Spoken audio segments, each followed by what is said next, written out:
Am I the a-hole for spending my children's inheritance, leaving almost nothing to them and my grandchildren? What you are about to read is a recent cause of emotional distress for me, regret, and I'm doing this post with the help of my colleague and a son whom insists I'm doing the right thing. I'm 63 years old. I took advantage of better times, financially speaking, and managed to get enough money to save, have a good retirement, and leave a good inheritance for my children. However, their actions in recent years has broken my heart. My oldest daughter is a lawyer, married to an attorney. I have another son who is also a lawyer, a third one became an engineer, and the youngest, who is a salesman. I have been a smoker for many years, and a predictable outcome has finally caught me, so I may not have many years left. After knowing this, my children began stabbing each other's backs, trying to get their inheritance earlier.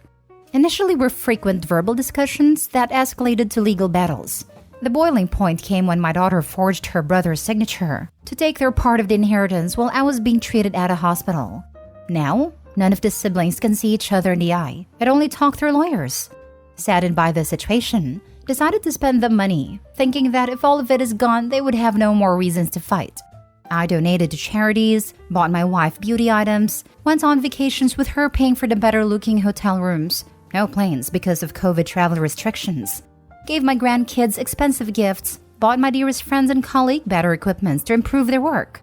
We bought a huge TV, prepaid for my funeral, tasted some fine whiskey, among other things. Right now, about 65 to 70% of my savings are now gone. I plan to keep enough for the time I have left and leave my wife a good cash amount. However, my children are noticing that I'm spending a lot and started to ask questions. My daughter figured out what happened on her own. I had no rebuttals, since I'm guilty of all the accusations she made, but then she mentioned that her children will suffer because of my selfish acts. Not only that, but I am cursing all of her grandchildren by doing this. That made me think that my grandchildren shouldn't be punished for their parents' sins, and maybe I was too self-absorbed to realize it sooner. That's my dilemma now. Now for the top comments. Not the a-hole. Hard not the a-hole. What did she accuse you of? Spending your money that you earned on a life you wanted? Inheritance is what you get when someone dies. It's not yours. You're not entitled to it. You don't get to dictate what happens until you actually inherit it. You can, until the day you die, change up who gets what. You got one kid who's not being a prick, leave it to them. Or leave it to your grandkids in a trust their folks can't touch. You can roll it up and smoke it. It's yours. You've done nothing wrong. Heck, just leave it all to your wife. That's how it should go anyway. And I'm sorry you're at this point, man. The big C sucks, assuming that's what you meant. This, OP, the money's yours. You were never under any obligation to leave an inheritance. You've saved it for your entire life, and you get to spend it however you wish. No further conversation needed with your kids. Not the a-hole. Okay, but I do suspect OP is seriously underestimating the potential cost of his wife's elder care. That can be years or decades of mind-boggling expenses, especially if she has to hire someone to do the administrative piece of it because her kids are too backbiting and spiteful. OP, I'm sure your wife appreciates that you're making her final years with you pleasurable. But assuming she isn't facing the same relatively quick decline, from physically self-sufficient to dead that you presumably are, you owe her some degree of pragmatism too. Are you saying an attorney, lawyer, engineer, and a salesman can't provide for their children and have to rely on inheritance? Tell them it's your money, and ultimately you aren't responsible for their grandkids' future, and they should be saving up for them. Tell your kids to jog off and do one. It's because they are spending all their money on lawyers to squeeze blood from Iraq. These kids are ridiculous. OP is not the a-hole. Not the a-hole. When will kids learn that they are not entitled to any inheritance? This sense that you're owed money from your parents or grandparents is obscene. If people want to leave awesome to a loved one, that's fine. But no one is entitled to it. I received a large inheritance. I would give it all back to have my dad again. Next story. Am I the a-hole for telling my 18-year-old daughter she needs to get a job or go to college even though she has a toddler? I have two daughters, April, female 18, and Jade, female 15. I'm a single mom. April and Jade's dad and I got divorced around 13 years ago as he was having an affair. And he's never been in the picture for either of our girls after that. When April was 16, she unexpectedly got pregnant. I took her to counseling to help her organize her thoughts and figure out what she wanted to do. And April decided she wanted to keep the baby. The pregnancy and birth went smoothly, and now I have a grandson, Ollie, male too. The father is involved, but he and April are no longer together. Ollie stays with his dad every weekend, and the dad's parents give April money to go towards Ollie's expenses. Earlier this year, April graduated high school. She's been taking care of Ollie during the week, but other than that, she hasn't been up too much. She keeps saying she'll start looking for a job, but hasn't even started writing her resume. Besides taking care of Ollie, she just sits at home watching TV. On multiple occasions, April has tried to leave Ollie with Jade so that she can go out partying, which has led to huge arguments. Last week, I talked to April and I told her that she needs to get a job or go to a local community college, and that'll foot the bill for any childcare she needs for it to happen. I told her she needs to get a job or go to college in order to stay here. April got upset and said that she doesn't want a job or go to college. She said she just wants to be a mom. She told me it can wait until Ollie starts school. I told her no, and that she needs to start something so that she can support herself and be an independent adult. April said I'm being unreasonable, and that these things can wait until Ollie's in school full-time. She said that I'm asking her to damage him, and that he needs his mom. It's not that I don't want April and Ollie here. I love them both. I just think I'd be setting a bad precedent by allowing April to continue to stay with me with no job and no education in the making. Not the a-hole. Your daughter had a baby and needs to understand, full stop, that she doesn't just get to be a mom. She's single and living at home with her own mother. She's being unreasonable, selfish, and lazy to expect you to support her while she lazes around unemployed until her child gets to school age. Yep, what she really needs is a part-time job and part-time school. OP's offer to pay for all childcare is too generous in my opinion. If she's old enough to have a baby and decide to keep it, she's old enough to start contributing to the household and her own future. She needs to learn to take care of herself and her baby financially. And she's not going to learn that by staying home all day playing house under mommy's roof without having any real-world experience. Not the a-hole, OP. Not the a-hole. Your daughter has a 2-year-old child yet act like one herself. Teen pregnancy makes me so sad. Yep, she chose to keep this child, so time for her to grow up and take responsibility for him. It doesn't matter what her friends are doing. Her childhood ended when she had a baby. Yep, that 16 and pregnant show really glamorized ruining your future and a chance of being famous for doing nothing. Not the a-hole. April needs to work to support herself, and she's just wasting time that could be used either to work herself up in a job or to get educated. I would tell her, sure, I'd love to sit around and watch TV all day too, but it's a good thing for you that I don't. Let me be clear, I'm not asking. You aren't unique. Single moms everywhere go to work to support their kids. Ollie will just be fine. Also, since you're acting like a child, I'm banning you from the TV. Also, Jade will be paid to babysit. If you can't afford her, then don't ask her. You need to own up to your responsibilities. OP needs to start stepping in and advocating for her other daughter to not be taken advantage of as a free babysitter.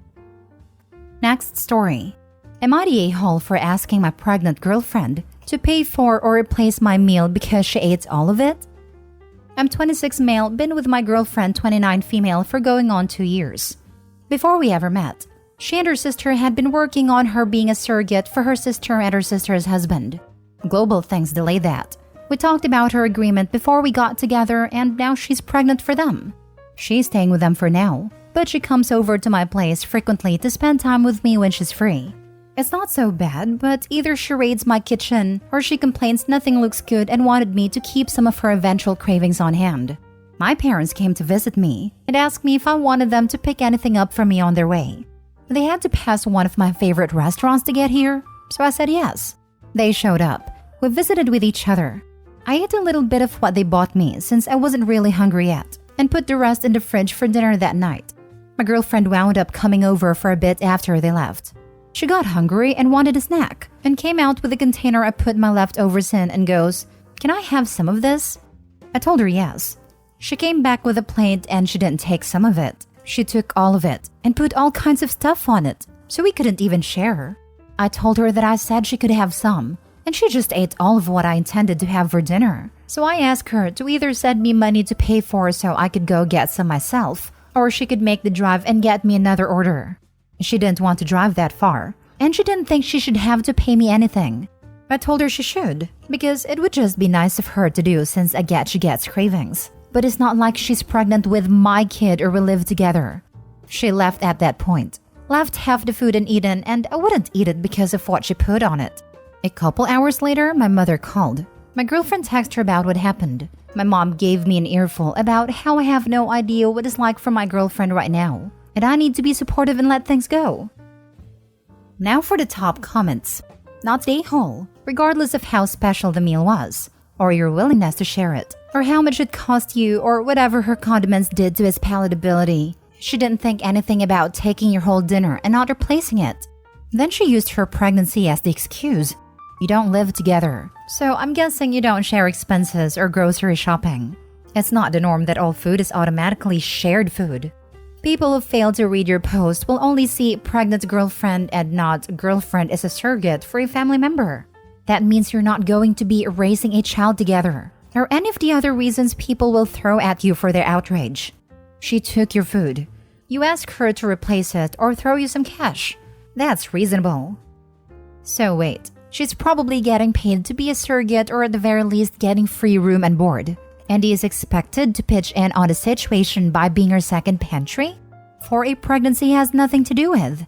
The snacks are innocent enough, but to just come and stuff your face with no remorse? Forget about it. Getting paid by her sister? I doubt that. She could be that generous and pure of heart to provide this out of kindness, but who voluntarily wrecks their body at not getting anything in return except for good vibes? Not the a-hole. And when you have a disagreement, your girlfriend calls your mom so she can scold you? Dump the girlfriend. Isn't it the most cringe to involve someone's parents in an argument when you're dating? Cringe enough when they involve their own parents, but involving the partner's parents is next level. I could take a wild guess that Opie's mom is overbearing and kind of bossy, so I picked the same kind of woman as a girlfriend, hence why they both walk all over him. But I'm just spitballing. Not the a-hole, your girlfriend is.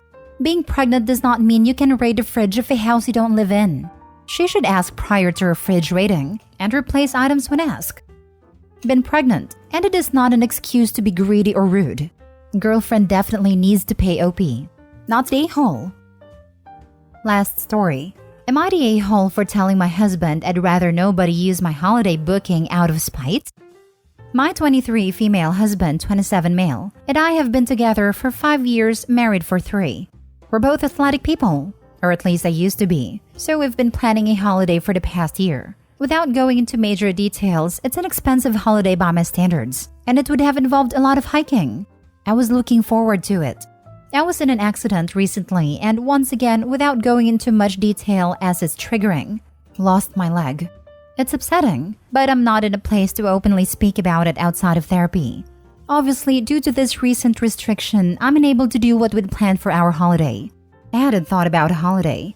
It's non-refundable. I had expected my husband to not want to go. Currently, his family haven't asked once how I am, and my family claim it's hard to be around me because they don't know how to support me, whatever. Then yesterday, he said he invited his sister, 19, in my stead. I was baffled because I expected him to support me. He said it's not for 2 months. I'm like, so? Cancel. And plan something we can both do. He said he needs a break, that he's been supporting me. He deserves this and he was also looking forward to it. So I said, you go. But I paid for my spot. So no, she can't use it. He asked if I'm being serious, that it's spiteful. His sister hasn't done anything. I said she hasn't asked me once how I'm doing. She texted me last week for £150. Why should she get a free holiday? Anyway, he's upset, claiming he'll still go and pay for his sister, which he won't, since A, it's expensive, and B, last I checked, it's fully booked. Am I the a-hole? I'd ask family or friends, but I don't feel like texting them. Not the a-hole. Do you have travel insurance? Because your accident should allow you to claim the whole trip cost back, including your traveling companions. Even if you don't, an email and copy of a medical letter would trigger many hotels/airlines to refund you even if this is outside their terms and conditions. Sending good wishes. Definitely try this if you haven't already. My mom had a flight voucher expiring with no options to extend. She emailed explaining she had to have surgery, and they extended it for a year, and she can use it for other locations. Yes, do this. Sometimes people surprise you. Explain your extreme circumstances, and I'm sure they could find a way to work with you. As a physiotherapist, I have worked with patients after amputations, some after accidents. It is such a distressing experience, and it is hard to count all the aspects of your life this impacts. Many young athletic people who lose limbs will enter a total identity crisis on top of the grief that comes with losing a limb, parts of your future, hiking, and all sorts of things. This is really hard to go through. Your husband should be there for you and probably go to therapy himself to deal with his own feelings. We used to put children who lost limbs in the same training area as soldiers. This helped the children feel better and made them want to train, use their prosthetics, and the soldiers were amazing. You seem so alone in this, and I am so sorry for that. Now, some people mention your husband might be burned out. My boyfriend was severely depressed for about a year. Was it hard for me? Yes. Was it much harder for him? Yep. I stood by him, helped him, comforted him, and showed him how much I love him every day. It was worth it, and it makes me so happy to see him thrive now. Your husband needs to do better. Your husband should not go on that trip without you. Some might say that you could be the bigger person and be happy for him and his sister enjoying said trip, but you lost your leg. You are not, in any way, supposed to be the bigger person here. This is about you. You should be supported. You should feel loved, and like the highest priority right now. Your feelings are so valid, and the things you are going through are immensely hard. You are doing pretty awesome, I think, and I hope you get the help you need. It will get better, but it can take time, and that is okay.